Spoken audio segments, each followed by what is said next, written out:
the other buzz phrase or word setup is social emotional learning. Mm-hmm. So that's both on the staffing side as Yep. well as, children and other people who are being served. What does that all mean? Social emotional learning, or SEL, is really just about the teachings of like coping skills, relationship skills, just emotional awareness, like the language around it. Because a lot of us don't grow up learning like to say like, I feel disappointed. You might just say like, I feel sad.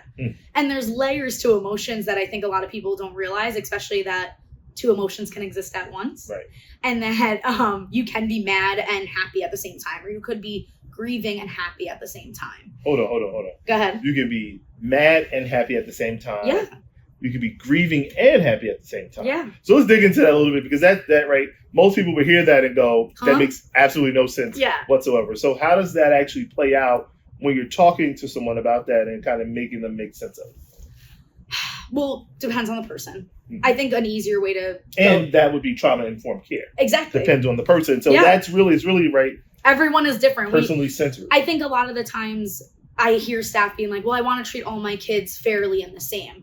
And that's a beautiful thing. You do want to treat everyone the same. But if someone has different needs or has been through something different, we can't necessarily treat them the same. Right. We have to meet them where they are to get them to the level of, and that's equity, right? Like we have to give people what they need to get to the level of everyone else. I just think that at least here we do a really good job of ensuring that our staff understands that every kid is different and they need certain things, and not every kid is gonna be a normal kid, I guess. And that we need to ensure that we're meeting them where they are and understanding, building a relationship with them to really understand what they're being impacted outside of the club. So like, for example, a kid who maybe has a parent who's never home, works a lot, or in the military, let's just say, and then that parent comes home, we might see a change in their behavior because there's a completely new person in the house. Despite that being a parent that they've known that they had, it's going to completely disrupt their regulation because now this other person is coming in, and maybe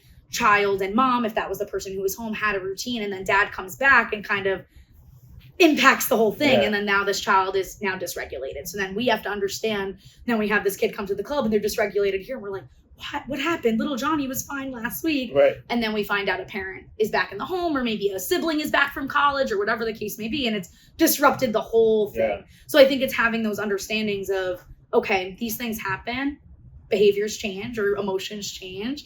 And then we have to kind of shift from there.